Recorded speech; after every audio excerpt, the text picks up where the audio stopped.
Hello, everyone. Welcome to Behind the Actors Studio. Thank you for joining us for the January 6th reunion special.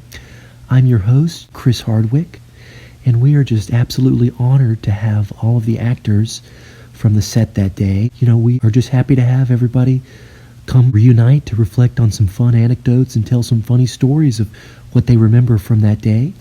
So I would like to welcome to the stage Ray Epps, the QAnon shaman, duped pacifists, the feds, the devil, Joe Biden, and Donald Trump is welcome to be here if you'd like. I'm happy to have you all here. How are you doing, Ray Epps? I'm doing so wonderfully. As a British actor, it's always a unique experience to come to the States. But I must say, my American acting counterparts and I didn't miss a beat. We did step up the flip when I was playing Ray Epps, the country boy. It was a whole new experience for me, both artistically and intellectually. Ray, you truly should have won an Academy Award for your performance. How do you feel that this is going to affect you in terms of getting more roles in the next False Flag events? Thank you so much. You never congratulate too much.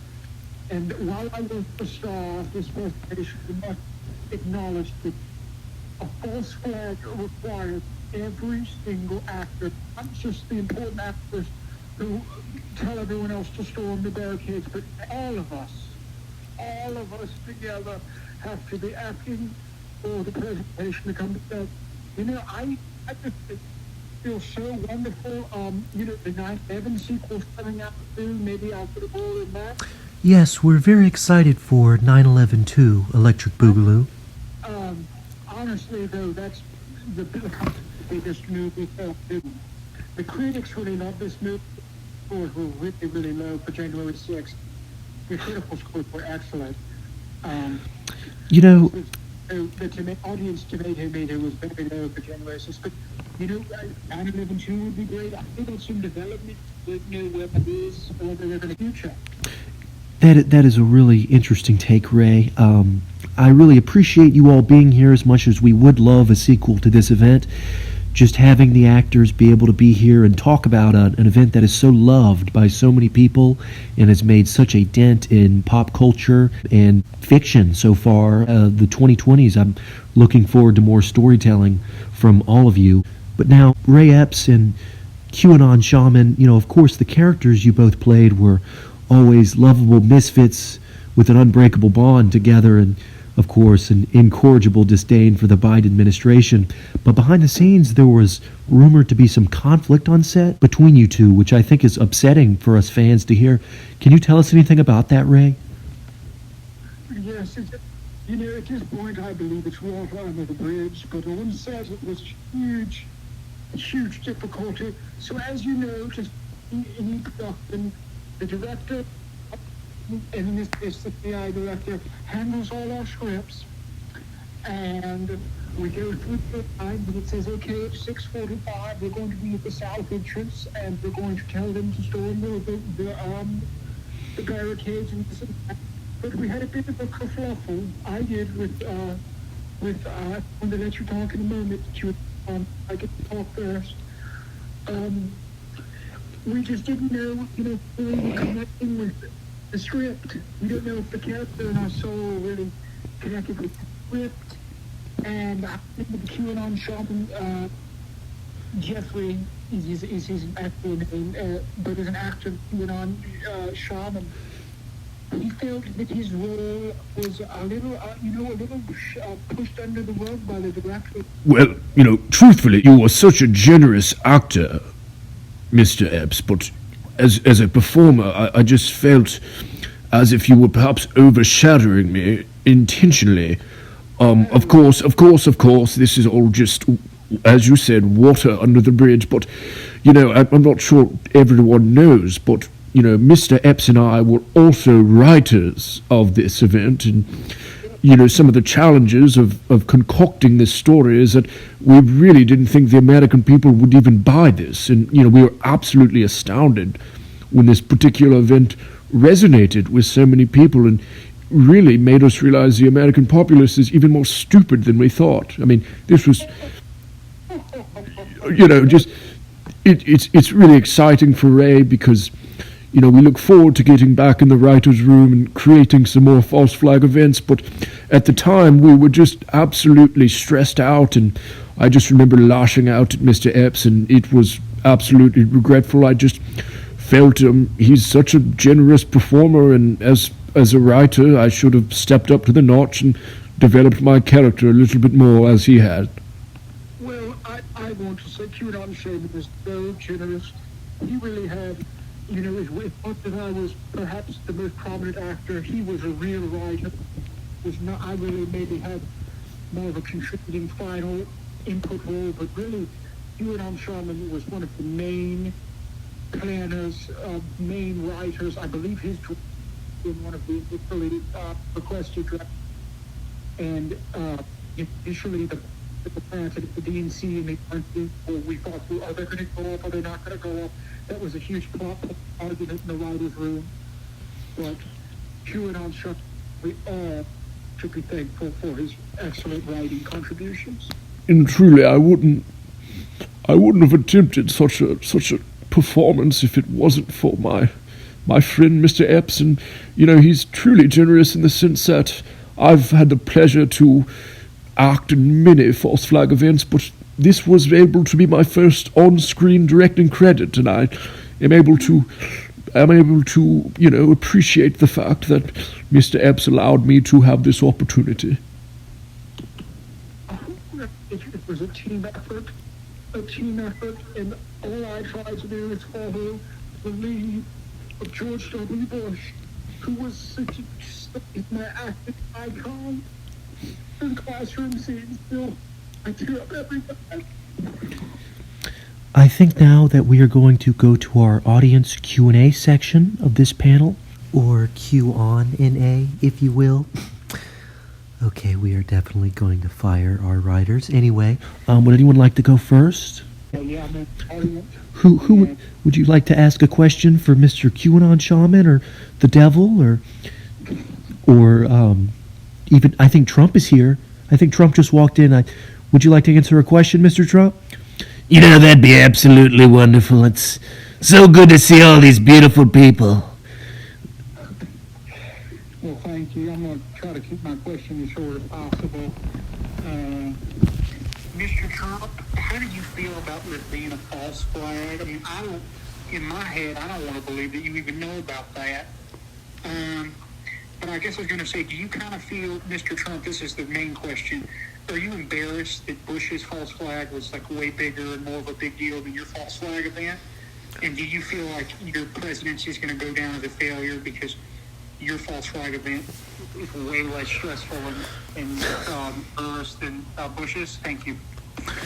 I appreciate the question. It's really a great question, but, the way that I think about it is every person loves Friends. Every person loves Seinfeld, but nothing quite resonates with people like certain shows. I'd much rather be a part of a cult classic like It's Always Sunny rather than, some bubblegum drama that everybody loves. And don't get me wrong, 9/11 was a great event, but it doesn't resonate in people's hearts and their souls like January 6th.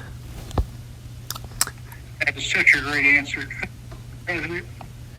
Would anybody else like to ask a question? Yeah, I'd like to ask a question. That'd be really fun. My question goes for Mr. Ray Epps. Mr. Epps, do you feel like you have been given all of the recognition you have as an actor because your performance was so good?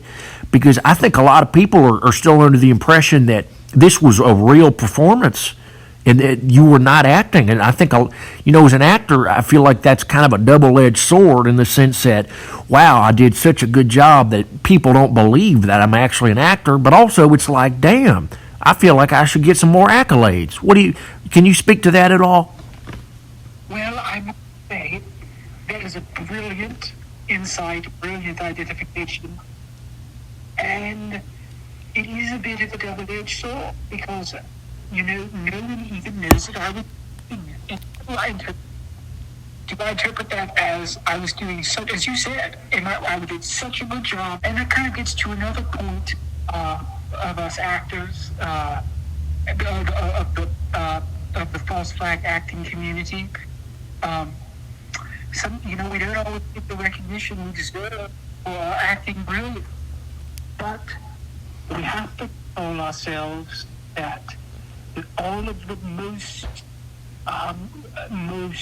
cunning, the most knowledgeable people with the best taste when it comes to film, they will appreciate it. And as someone alluded to, there's always the chance you'll get casted 9/11/2. 9/11/2, it's been in development hell for a while. I'm not sure it's ever gonna see the screen, but, we want it, we want it, people. We love it. We love 9/11, don't we? We do love 9/11, yes, sir. We do. Anyway, folks, that concludes our audience Q&A section of this panel. And now I just have a couple of fan pre-written emails of just some questions that we'd like to ask. Mr. Biden, do you have any plans to reprise your role as senile old man 46 in a possible January 6th sequel? Listen here, Jack. What we need to understand is the fact of the matter is I'm not old. Well said, Mr. President. And I just not thinking about it. Mr. Biden, this comes from a user named Let's Go Brandon, and he asks, have you shit your pants in the last 20 minutes? I'm so sorry, I was getting electrocuted. Can you repeat that? Have you shit your pants in the last 20 minutes?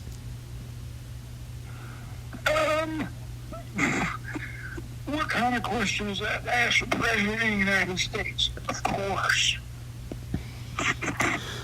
Now, if, Excuse final... me, I just got an email that we have a special guest. Do you mind if I let them in? Sure, of course. I've just been told that Satan has arrived. Mr. Satan, Lord of Darkness! So it's such a pleasure to have you.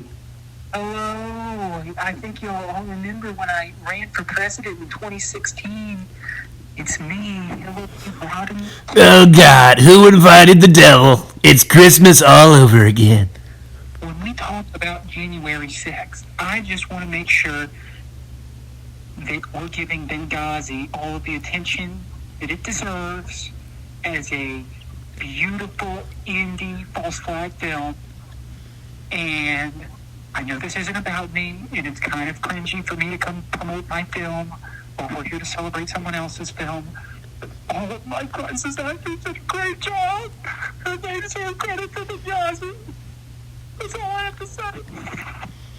Hillary, we really loved Benghazi. It was, in fact, I don't believe it got enough recognition by your own party. In fact, I feel like your own party kind of just, swept it under the rug, which is really unfortunate.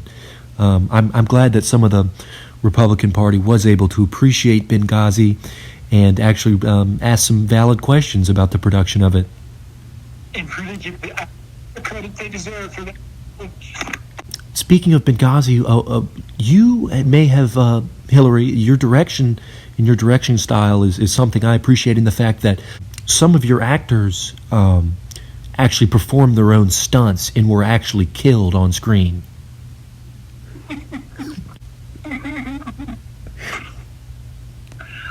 Well, I just want to say, if we were in public, I'd be killed for saying that, but we're here, so I'm not.